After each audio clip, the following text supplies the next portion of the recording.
good, the bad, and the odd.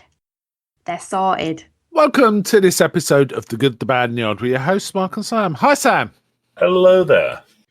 Okay, so today is my choice, and I picked Crossroads from 1986. Not to be confused with the Britney Spears movie from the 2000s, and not to be confused with the worst soap I've ever seen that used to be on British telly in the 60s, 70s, and 80s. It was like a really bad soap, just so you know. Set in a Midlands hotel. Right. And for some reason it lasted for 20 years, but it was awful. They were terrible actors mostly, and the sets were terrible, and it was just a horrible soap. Anyway, that doesn't matter. Anyway, before we get into Crossroads, we're going to have to do a bit of comfort share. Shall I go first? You want to go first? Yeah, you go first. Okay, I went to see Mission Impossible, the 8th one, the Final Reckoning.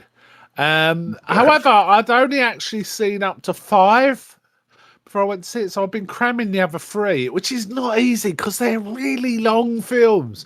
They're all over 2 hours, and a lot of the time over 2.5 hours. So I crammed 5, 6, and 7 before I went to see 8. Probably a good job because you could probably just go to 8 and have a good time. There is an exposition dump at the beginning, giving you a kind of orientation, but it kind of helps to have seen the previous ones. And also it gives me a reference point to talk about, right? Yeah. Yeah, they're all pretty good films, and I quite liked 8. It was interesting because lots of them, they're pretty action-packed films. Tom Cruise loves to do a bit of his own stunt work, or it looked like it anyway.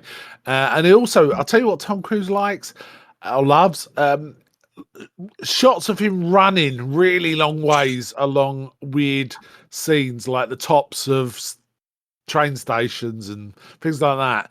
He's got there's loads of them in Mission Impossible. Anyway, so yeah, but it was the last one was a little different. It was more thrillery than actiony.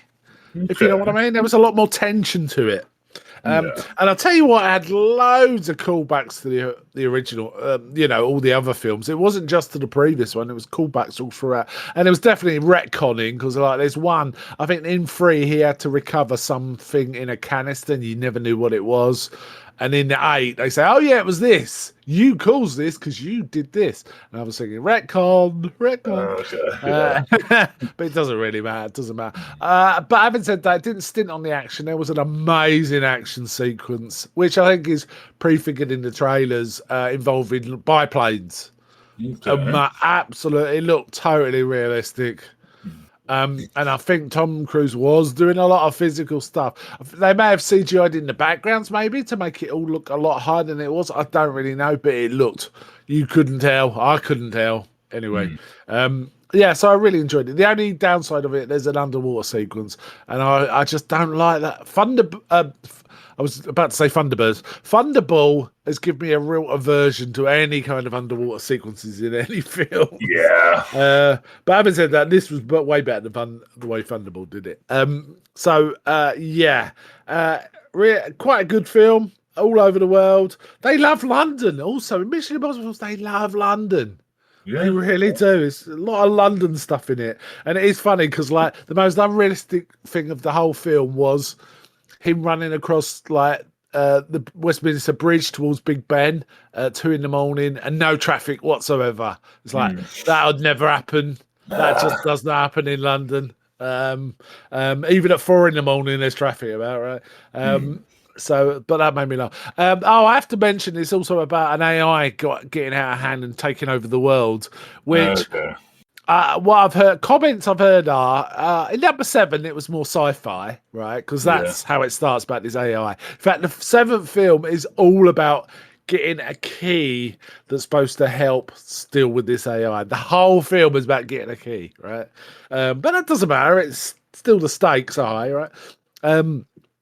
But I'll tell you what, watching it this time, it didn't feel very science fiction. Felt, yeah, this is where we're going. Yeah, that's right. Yeah. You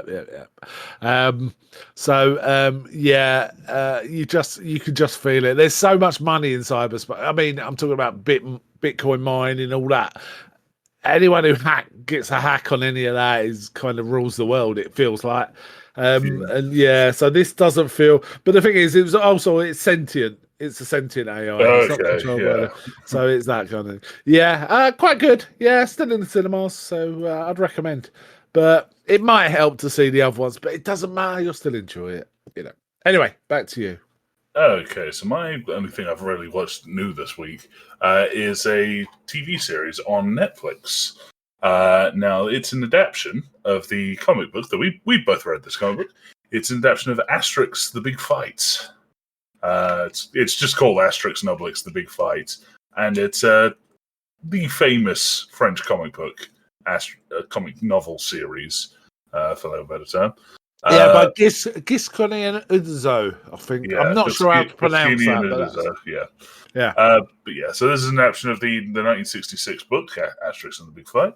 And basically, it's just an animated retelling of that. But as they do in all the Asterix adaptations, they always throw in a few bits from the other books. So, for example, this first episode is mostly when Obelix fell into the cauldron as a baby. They give that whole backstory in one episode, did they? Yeah. That sounds right, yeah. And this is CG, right? Yes, this is a CG animated one. Very obviously inspired by Spider-Verse. So lots of fluorescent colours and whatnot. It's really good. I do highly recommend it. The puns are just completely unstoppable. They just keep going. One of the big sort of Roman villain for this one is just called Fast and Furious. Okay. They don't even try and Romanize it. Oh, I guess it ends in ES, doesn't it? Yeah, Fast and Furious. There's also Metadata, who's his excellent niece. There's a Twin Peaks, who's a Gaul that they run into. There's There's loads of really funny. They do like their punny names. Yeah. I love the Asterix books. The Big Fight is a really good one as well. I mean, I think I'd say the first 20 books are all class. Anything done by the original authors are fantastic. Really, I've read them over and over again. As a boy, as a man, and you've read all of them. Right? I've read a good chunk of them. Basically, apparently the newer ones are they've improved since because they didn't. It didn't feel unfortunately so good. About I think it was about 20 issues in.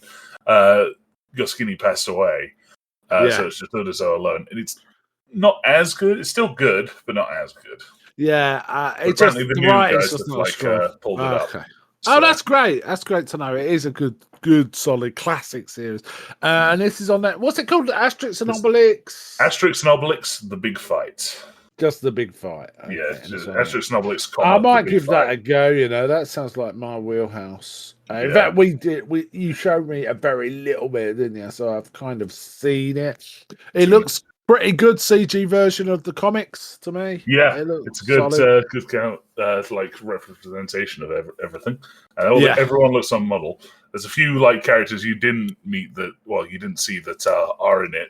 They're voiced by some people we know, not personally, so we know them from telly. So Daisy May Cooper voices Impedimenta, the chief's wife. Oh, okay, that works because she has kind of a picked up role. So that sounds good. Good casting there. Yeah. Okay. And they got a Christopher Lee sound alike for Getafix. It's really kind of funny. Oh, so it's a bit like Saruman. Yeah. Oh no, Ian McKellen would have been also perfect for that, but Christopher Lee sound alike. Maybe it's that guy that does the Christopher Lee Count Dooku in Clone Wars, right? No, it's someone called John Glover. John Glover. No, it doesn't look like he's ever really. He was the voice of Prince Philip when he was Prince. In the Image. Okay, so he's a voice impressionist. Yeah. Okay, that sounds. It looks like he's basically done a bunch of side characters on stuff. He was in Hitchhiker's Guide, but as management consultant. So. Okay, cool. Yeah. Okay, my next one is another cinema visit. I've been to the cinema twice this week. Went to see Final Destination Bloodlines. Now, I'm a big fan of the Final Destination movies. I've only recently watched them as well. Watched all five. Really enjoyed them. Bought the box set. Really they're just fun horror films. I feel like a lot of horror at the minute is kind of a bit serious and about personal trauma and trying to be, what do they call it, horror adjacent, or pretend it's not a horror film, right? I don't know why, but it was Final Destination embraces it's a horror film, right? It's fine. Bloodlines, very solid entry. I'd rate it towards the top of the series. It's as good as anything in 1, 2, and 3. 4 and 5 are a little weaker, but I mean, we're talking the weakest one is still a 6.5, and the strongest is maybe a 7.5. Pushing an 8. So it's a very even series in terms of quality and what to expect. But the only thing is, I knew what Final Destination is all about. I know what's going in, right?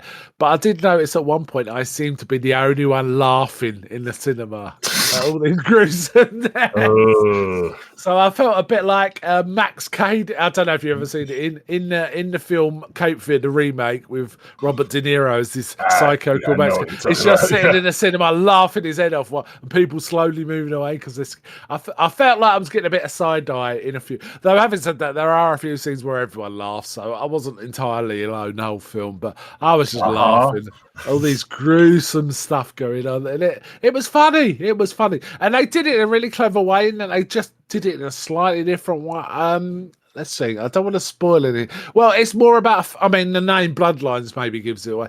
It's more about an entire family realize their entire family is based on their grandma surviving, right? So therefore, they're the ones next, right? And so it progresses from there. It's a very usual thing. Final Destination always starts with a set piece where everyone dies. Then at some point, you realize it's someone's premonition, and they stop everyone dying, right? That's kind of how it works. So they have their cake and eating, and they show you all this gory shit right at the beginning, and then say, no, that didn't happen because we managed to avoid it. Then it's death is coming after the people that managed to avoid death when they should have died, right? That's what it's all about. And this does the same thing. So I liked it. No one particularly favourite. Tony Todd's last movie, though. And he has an excellent monologue at the end, his last words in that are very fitting and good. And apparently the director asked him just to come up with his own words and say what I think Tony Todd knew he was dying because he was ill when he shot the scene. So he says things along the lines of, enjoy yourself, you don't know how long you got. It's basically the gist of it, right? But he gives quite a good speech because it's Tony Todd. He's got a magnificent speaking voice and delivery, right? But really fun film. Glad to saw it in the cinema. But honestly, you can enjoy it at home too. This one, it doesn't particularly need to be a big screen. It's fun, but it's Final Destination, right? These feel like almost one of those things. There's certain sets of films when you got a bit of spare time, you just go through. I kind of do it with Fast and Furious sometimes, but only from 5 to 8, maybe. If you got, I don't know, between Christmas and New Year, or you're just on holiday or taking some time out and you've got nothing better to do, Final Destination is a good shout for that kind of thing. But yeah, Bloodline's very solid. Really enjoyed it. Recommend from me. Back to you. That's it. I only had the one. Oh, okay. All right then. Okay, let's pivot to Crossroads. This was my pick. This was a free choice, my pick. Now, I was inspired to rewatch this because I've been meaning to watch it again for ages, right? But it's going to see Sinners, which is got a lot of guitar music, blues guitar, Delta, Mississippi blues guitar. And this film kind of centers around that as well. And I was kind of aware of it. What did you think of it? Yeah, I quite liked it. Yeah. Now, this was made by Walter Hill, who also made a couple of films we reviewed quite a while ago, The Warriors and Streets of Fire, right? He made those. Walter Hill kind of does tough comedies, tough dramas, and weird, fantastic shit. He's got quite a lot of good films in his resume, right? Warriors is probably his most famous, but Streets of Fire, we both liked a lot, right? There's just something about that crazy film. But if you want something more tough, for example, he basically started the buddy cop thing in the buddy movie thing in the 80s with 48 Hours, or that might be late 70s actually. 48 Hours. And he also's got this amazing thriller we have to cover sometime called Southern Comfort, about soldiers, National Guard soldiers, so not full soldiers, weekend soldiers getting lost in the Louisiana bayou and basically antagonizing and then making enemies of the locals. So basically, it's kind of exploitation kind of film. Okay. It's one of those, but with a real really macho kind of vibe, right? Yeah. And Walter Hill kind of does macho stuff as well. So you quite liked it. Yeah. It was interesting to see Ralph Macchio a little older than Karate Kid in something, right? Yeah, it was weird because it just kind of is Karate Kid again. Like, in our overall structure, it's like the Ralph Macchio goes and finds what's arguably like a famous art of a different culture and becomes the best at it. Well, I don't know about that, but he becomes pretty damn good at it. Yeah. But this time, it's instead of karate from Japan, it's slide blues and blues from the Delta, Mississippi Delta, right? He's basically at a school for gifted musicians with guitar. He's a Juilliard, so Juilliard, and his guitar is his thing, right? And we actually see him giving a recital or, a demonstration to a professor, the whole class, in fact, giving recitals. And he's doing some, I think, Mozart on the guitar, but he slides into blues right at the end. Yeah. I think there's a thing that the teacher says where he's like, most people are overjoyed to play Mozart. You play it like you got a chip on your shoulder about it. Yeah, he says, why? And he said, I didn't mean any insult. It's just... And then the professor's like, let me give you some advice. You can't serve two masters. Either concentrate on your classical. I'd suggest you concentrate on your classical. And he also says something like, primitive music can only really be mastered as a cultural item. I.e., you can't really learn it. You've got to be part of that culture for that type of music, is what he's saying. And then what's his character? Eugene is his character. Yeah. But is he called Lightning Boy? Yeah, they nickname him Lightning very quickly, so they don't have to say Eugene as often. Eugene's not a good name for. It just doesn't seem to work for me, Eugene. And he says, but what I felt, that's the thing I should be good at. And the professor's like, and all this. And he's got all these blues books and he's studying the form, but he's also studying the history. And he becomes obsessed with, there's a certain song. Apparently there were 30 recordings at a recording event and only 29 have ever aired. So he's kind of, and it's the blues musician is Robert Johnson. So he's intrigued about this. And there he hears this myth about something about he sold his soul to the devil at the Crossroads to be so famous, right? And what he does is he tracks down the last surviving harmonica guy, right? Who was a contemporary of Robert Johnson, Willie Brown, who was in prison for murder and served a long sentence. And he kind of finds he's in an old people's home not that far away, right? And he wants to go talk to him. So he goes and asks the nurse and he goes, no, she won't. He doesn't want to see anyone. He doesn't know you. He doesn't want to see anyone.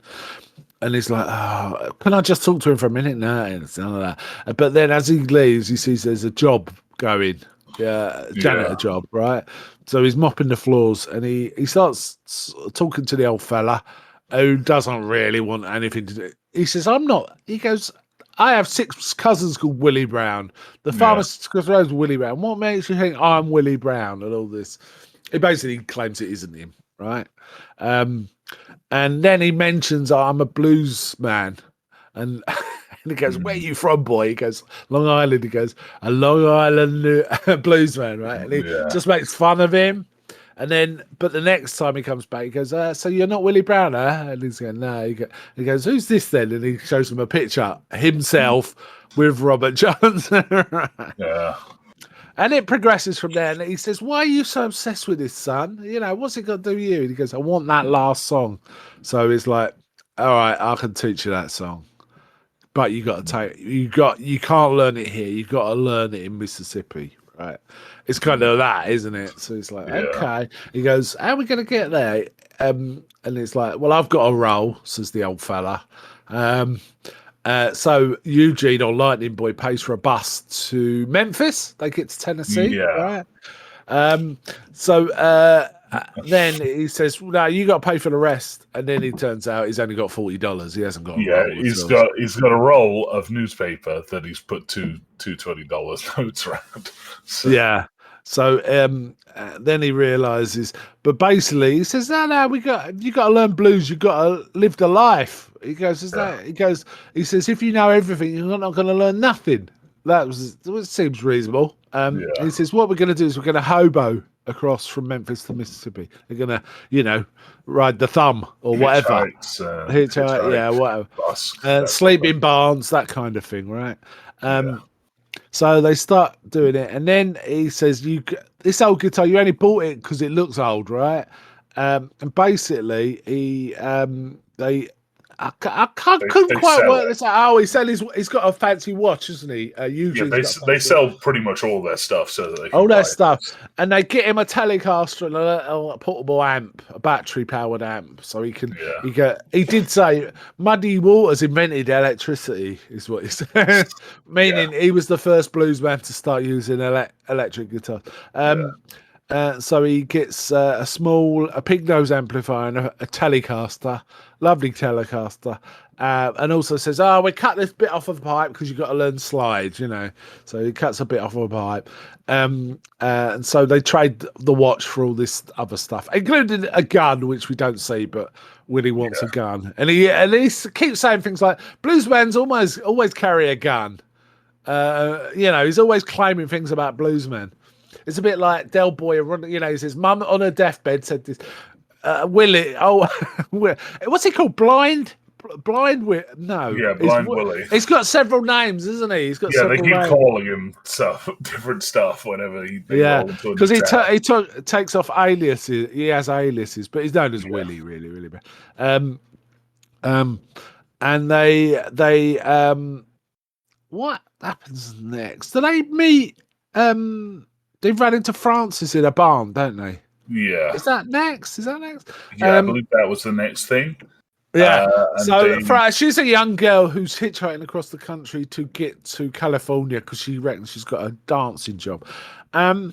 Interesting. The whole film has got an angry vibe, hasn't it? It's not entirely Hollywood in that. No, it's no happy endings. It's just they're always arguing and saying bad things to each other and then apologising. There's a lot of that, and they're all tough talking, aren't they? It reminds you a lot of the characters from Streets of Fire, in fact. Yeah. So they ran into Francis, who is about to leave, and she says, "Okay, I'm leaving you guys. Good luck." And Willie's like, "We need to stick with her." And Lightning Boy's like, "Why?" Because she's got a leg, boy. She's got a leg. Easier to hitch with a leg than a thumb. Basically, people stopped for her. And it made me laugh. She got a hitch, and then them two run up and jump in. The bloke who's giving the hitch says nothing about these two other guys just turning up. And her backstory is she just wants to get away from him because she's got a stepfather trying to hitting on her. Yeah, he's a lech. He's a lech, and her mum don't believe it because she knows her daughter doesn't like the stepfather, so she just feels like she's got to get away. Well, okay, so that's kind of tough. So they we don't see any lessons or anything like that, do we? We just get him say you got to learn to use a slide. But there is talk later in the film of I learned these chords on the road, maybe listening to Willie on the harp, on the harmonica is And he says, one of the things earlier made me laugh. He's talking to it. He goes, "But you can play a harmonica, right?" He goes, "Son, where I come from, if you don't know how to play the mouth harp, you don't get no pussy." Yeah, he's constantly going on about it. Yeah. So yeah, okay. So that shows you suggesting the motivation for bluesmen worldwide, right? I guess. So then they get to a town where they. I'm trying to think of the order. They get to a town where Willie basically says, "You go in that bar with the white folks. I'm going in the Duke." Right? He goes in the black bar, and they go in the white bar. But then Francis pickpockets a guy straight away. Yeah. So you know. Basically, the barman pulls out a shotgun and says, "Give him his wallet back. He's an idiot, but he's a hard-working man." And they chuck him out, which was lucky for them. They could have got their shit kicked out of them, frankly. So then they rock up in the Duke joint. And Willie's trying to impress a woman at the bar, claiming he's Willie Brown, and he's telling her stories. And she's saying, maybe later, honey. You know, I don't think she really believes it. Yeah. But then, like Eugene and Francis turn up in this black bar, and they say, you don't want to be here. You should be across the road. And they start getting a bit, leery with them. So Willie walks up on the stage and starts playing his harmonica. I have to say the choreography around this is really good. The guy does look like he's playing that harmonica. And Ralph Macchio clearly can play guitar. So I don't think he was playing all the way through that, but he was playing a fair bit. Yeah. Right. And the old guy says, "Hey, I'm Willie Brown. I've been waiting for Lightning Boy to turn up." Basically, gets him out of the hole, but it means he has to go up and play and stuff like that. So there's all that going on, and then they have a gig, which is really cool. I really like that bit. Did you enjoy that? Yeah, they kind of cut it off a bit early, but it could have been longer, and I remember it being a lot longer actually. So what did you think of the music anyway in this film? I quite liked it. Yeah, it's just a case of like I'm not really too musically inclined. I'm not too massive fan of the blues, but yeah, it was all good music. So. It sounded good, right? It sounded good. I am a big fan of the blues. You see, so I one of the reasons I've always wanted to learn certain types of blues, and I've just started on another type of blues recently. Slide, in fact. But I know how to play sort of main blues on a guitar. So it's kind of interesting to see. So I was watching the sort of techniques and stuff like that. And I was picking up a bit, so that's good. Though some of it wasn't real. There was definitely things he was doing, which wasn't the sound that was coming out. That's for sure. But it was good fun, and they have a good old time. And like, there's this constant to and fro of is this guy really this blues guy? Is he a con man? Francis thinks he's a con man, and Eugene slags her off, and so they have an argument. But then he himself has doubts, doesn't he, that he's really this blues man? But when they're at that bar, like several people are like, "Oh yeah, that's Willie Brown." That's Willie Brown, and it's like I used to come watch this as a kid. When I was tiny, I've watched him play. That is Willie Brown. So Francis knows it is Willie Brown. Then after the gig, Lightning Boy's really hyped up. And says, "Did you see me? Yeah. They said your boy could play to Willie. That means I'm a blues man and all this." But Willie then immediately comes in and gives them shit. Yeah. Basically, you think you're a blues man, you'll learn nothing. If you think you know how to do it all, you'll learn nothing and all this kind of stuff. It's just giving him a hard time. Yeah. There's some other shenanigans with Francis too, isn't it? In a hotel, I'd forgotten about in this skeevy hotel bar guy. They're playing blues outside a bar, taking money, and the owner of the bar rocks up and sort of says, "Get out of here." He goes, "You got no right to say that." He goes, "Well, why don't I go get my 357 Magnum, bring it out, and then we'll talk about it." And Willie's like, "Let's just go. Let's just go." Willie knows what it's like there, right? So, whereas old Long Island Eugene, not so sure, right? Doesn't really understand it. And then basically Francis. I don't know. It's quite a dark scene, isn't it? She basically goes back to the bloke, and they're sleeping outside. The guys are sleeping out, and they see her. And they said, "Is she doing what I think she's doing?" And Willie's like, "It's none of our business. She looks like she's not being forced to do nothing and all this." Again, I think Willie knows the score. People have to eat and live. And basically, she's gone to the bloke, the skeevy bloke, and he's saying, "Well, you can have the room for the night. You can have as many men in here as you like, but how about a bit of free sample for me?" And she goes, "Oh yeah, okay, go and have a shower." And it looks like she's going to go through with it, but then old Eugene Lightning Boy up. turns up and says, "What's going on?" She goes, "All right, I'll tell you what. You hide there. When he comes out of the shower, you clock him. We'll steal his wallet and keys." Yeah. And Lightning Boy's like, "What? I'm not doing that. That's crazy." But he goes along with it anyway. And then they basically threaten him that Francis says, "I'm 15. That's statutory, right? What you were trying. Do you want that?" And basically they con him. They basically said, "Well, you can find your car in 24 hours in Jacksonville station car park." But no, they sell the car. They sell the car as soon as they can. So they're kind of making it with money, and basically then Willie does admit. Frances clears off then, doesn't she? She just clears off. Willie sees her leaving. It's at 5:30 in the morning. Willie says, "What are you creeping around for?" And he gives her money. He goes, he gives her 100. It'll get you some way. Because they make 300 from that gig, right? Yeah. It'll get you some way. And at that point, Eugene's like, "I really liked her and all this." And he goes, "Boy, something I've got to tell you, there's no missing song. That was bullshit." Yeah. So why? He goes, "I've got business here." It says, "What?"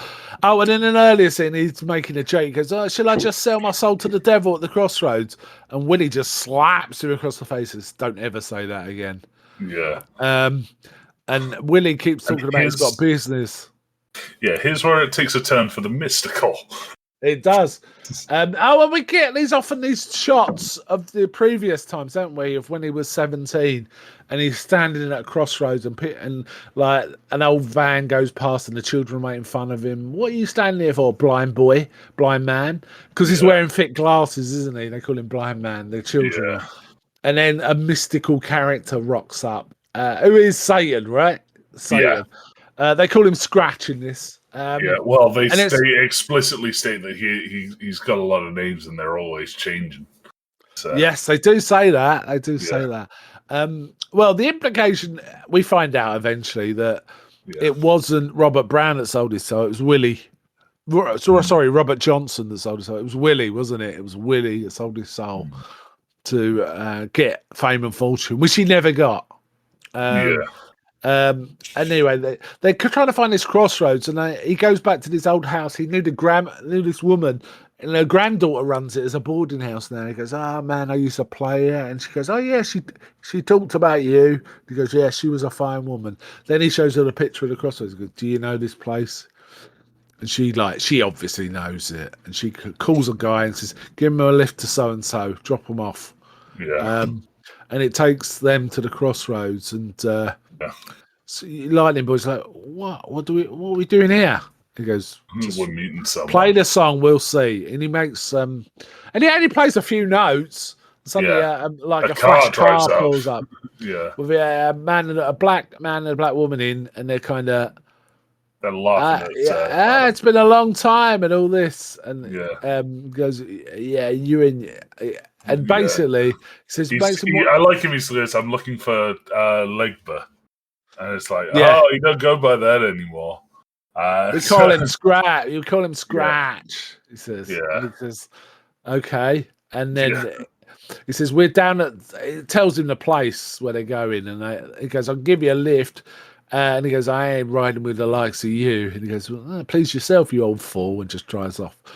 And immediately another older man, much more imposing, walks up, and he's Scratch, and he goes, "Oh, it's been a long time, Willie, ain't it? You were 17 back then." And there's also, not mentioned in this scene, but all through the film it mentions that Eugene is 17. Yeah, doesn't both the younger couple are 17. Yeah. So, and also Willie sold his soul when he was 17. So there's a Yeah. kind of through thing there.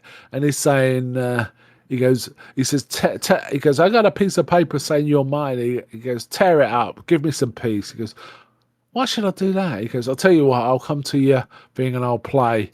And if I win, if I lose, you got me. He goes, I've already got you. And then Eugene rocks in. All right, I'll do it. Yeah. And like Willie's like, no, boy, don't make any deals. You know, basically, he offers his soul up to save Willie's. Is the thing. And he goes, well, how are we going to get there? And he goes, well, I can take you there. And then it all turns like you see a big stormy clouds behind Scratch, and they're in this. It looks like a church. Because everyone's dressed in black and white as well. It's like a church service, but it isn't. There's a stage and a gig, and basically they're playing blues, right? Yeah. And the Scratch mentions just before this, he's got his own man who's called let me check this. Jack Butler, who's played by Steve Vai. Steve Vai, one of the great guitarists, right? Yeah. When he was very young. I like the whole film kind of takes a massive swerve away from blues here. Yes. And it just becomes a rock off. It does become a rock off. I mean, watching it now, it never occurs to me at the time. It is a bit white savior. The whole film is a bit white savior. And in the home of the Delta Blues, it's two white dudes doing a guitar battle. You know, it's basically, fiddling with it's the old story of playing the fiddle to beat the devil, right? It's kind of that. So Steve Vai rocks off, and he's clearly very, very good. That's like people don't, and he's playing this amazing guitar. So old Lightning Boy has to step up. And just before Willie gives him a little bang, he says, "This is our bit. This is all the magic I have." Yeah, this is all. This is the mojo. This is the mojo. Yeah. And so okay. So again, blues guys aren't talented and really good. They have to use mojo and deal with the devil. And I was, okay, all right. But there's I really like this final guitar off. It could have been longer as far as I was concerned. But it's a bit sad. They play all this amazing blues and rock stuff. But then it comes down to a classical guitar battle in the end. So, White Savior all over. It's a rock off, and then at the end of it, they play classical music on it's the Mozart. guitar. He plays Mozart. And Steve Vai can't do that, right? So I do like, at the very least in this thing, it's not like they both play a full song, and the good guy's just better. It's like they show that the antagonist cannot keep up. Like he explicitly is not good enough to play the same music. Yeah. Which is I like his. Steve Vai's not an actor, but I think he did a really good job here of being the pissed off rocker. He's a rocker, right? So he can do all that. I guess. But he was really good, and I just like how he basically admitted defeat. Not a word. Didn't say a word the whole film.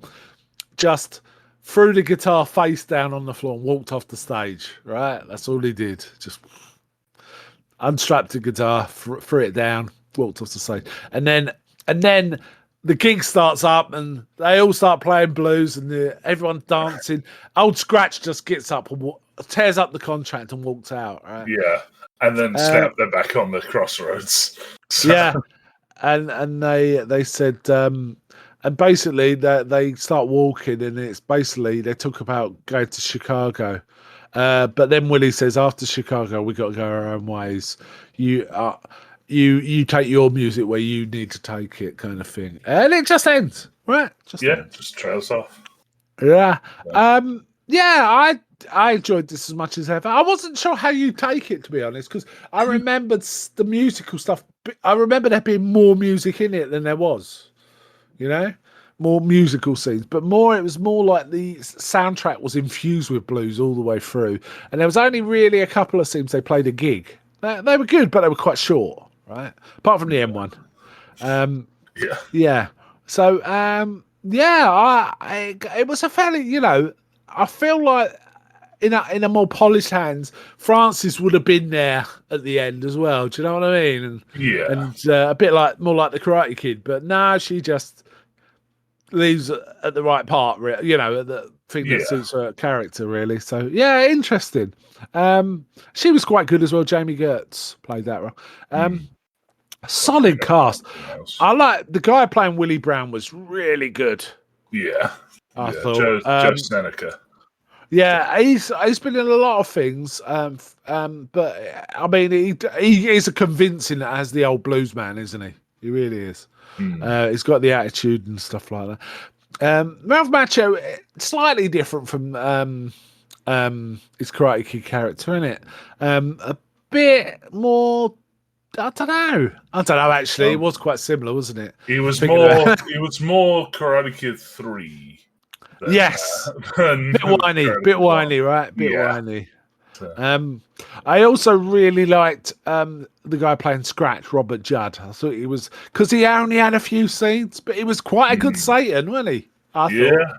Yeah. Considering how little he was in it, he was pretty convincing. I thought it was a solid film. What's your thoughts? It's a really quite enjoyable film for the most part. When it's not someone trying to do some underage prostitution in it. Otherwise, it's fun film. Yeah, I do recommend it. So. Yeah. The director did say he felt he really needed to fill out the characters properly before it went into the fantasy sequence at the end to make it so it didn't lose the audience. It would have lost the audience without that sort of level of is how he felt about it, which I think seems wise. That seems wise. And I like the fact that Ralph Macchio clearly was playing the guitar in some points. I think when we saw close-ups of the fingers, it wasn't him. That was definitely not. So, but he did a lot of shots where you could see he's playing the guitar, which is kind of cool. He did enough to make it convincing, I think. Oh dear, this was also the last film of Robert Judd, the guy that played Old Scratch. He died of stomach cancer 2 months before the film's release. How about that? Macchio was taught to play the guitar for the film. Okay. How about that? 2 hours a day he practiced for months. From the look of it. That sounds good. Yeah. But get this, they were making Karate Kid 2 at the same time. So he'd spend 2 hours learning the guitar and then go and do karate practice for Karate Kid 2. He wanted to do a lot of the scenes himself, but he didn't in the end. It was clearly professional guitarists doing the work. But I think it was convincing. The way it was filmed was kind of convincing. Get this, they had several people in contention to play Jack Butler, including Keith Richards, Keith Richards, Frank Zappa, and Stevie Ray Vaughan. But I think Steve Vai was perfect for this. Yeah. And they kind of wanted a little young, but the actual playing, but he's famous for being able to. He's a really famous shredder, that kind of guitar style. And it kind of, but he did all sorts in this film. I like the fact at one point he realised he was up against a serious contender, and he changed his guitar, didn't he? He went and got a better guitar or something. So that was funny. It was good bit of work here. I think I've got the soundtrack on CD somewhere, but I couldn't find it. But never mind. I'm not sure how well the film did. Let's have a look. It's rated well in Rotten Tomatoes, but Rotten Tomatoes, who cares? Yeah, right? So going by this being a film from 1986, I don't think a 5 million box office is going to be good enough for it. Yeah, 5 million is not. Oh, the film went down the tubes, is what they said. Okay. Okay. But it was rated highly. Robert Ebert gave it 3.5 out of 4, for example. Standard thing. Highly rated film. No, didn't make any money. Yeah. And it's not much talked about. It's not something you see on the telly every day either. No, there's nothing in it too offensive. I mean, there's no racial slurs, is there? I don't think. They avoided that. Well, no, there's a lot of there's why did you say that? Yeah, like Modhopper or something like that. I think these are all real slurs. I think. Oh, are they? Okay. But yeah, not the. There's a bit where they get off the bus and Ralph Macchio turns to Willie Brown and goes, "Hey, we're in cotton country now." It's like, why would you say that? Yeah. Why would you say that? Well, it kind of is, I suppose. But Yeah, still. I understand. It's not a term I would ever use while I was there, that's for sure. And I like when they get to Memphis, Willie's like, yeah, Memphis, Tennessee's okay, but it's nothing like Mississippi. Mississippi's a beautiful place, right? That's his view. And I go to Mississippi and it's all fields. So. Yeah. Legba is an interesting name for the devil. I've just looked into it, and it's apparently it's from a West African dialect, and that Legba is the intermediary between God and man, rather than the devil. Interesting, right? Yeah. But it might be Legba in different cultures. It's different things. It might be in Mississippi. It's different. But anyway, they use the word Legba, which I've not heard before. Scratch, I definitely know Scratch. That's an old name. But yeah, I kind of assumed Legba was like a sort of Baron Samedi-esque sort of thing. Yeah, there was a touch of voodoo as well because he talks about his own beer, doesn't he? Yeah, the mojo with the beer and stuff. So yeah. It was a fun film. Okay, let's get to rate. Any other thoughts, or should we just get to rated? No, let's just get to rating. Okay, what would you give this? I'd give this an 8 out of 10. Yeah, I think it's an 8 out of 10. It's a very solid film, underseen. I guess because it did do well in the box office, it's not been considered, something worthy to. It's not like Karate Kid's on a lot on the telly, right? You never see this. You never see this. But it's a pretty good film. I'm glad you enjoyed it. I think we need to do a bit more William Hill. I think we definitely need to watch Southern Comfort at some point. But it's got a few other more interesting ones. 48 Hours is pretty interesting, as like the birth of the buddy cop, the buddy movie of the 80s. Though it's a lot stronger than the buddy movies we used to, just so you know. It's pretty strong stuff. But Eddie Murphy's breakout role, he was amazing in it. It was this, Beverly Hills Cop, and probably Trading Places really made Eddie Murphy's name, and 48 Hours was the first of those three. So maybe we'll get to them at some point. We certainly like Streets of Fire and the Warriors, don't we? Yeah. I feel like Walter Hill almost tries to recreate a Western vibe, cowboys and Indians kind of vibe in his films, even though they're not Westerns. And he has indeed done Westerns. He's got Western films. But in his other films, he likes Westerns, I think, is the vibe I get. Okay, let's wind out there. So, bye from me. Bye.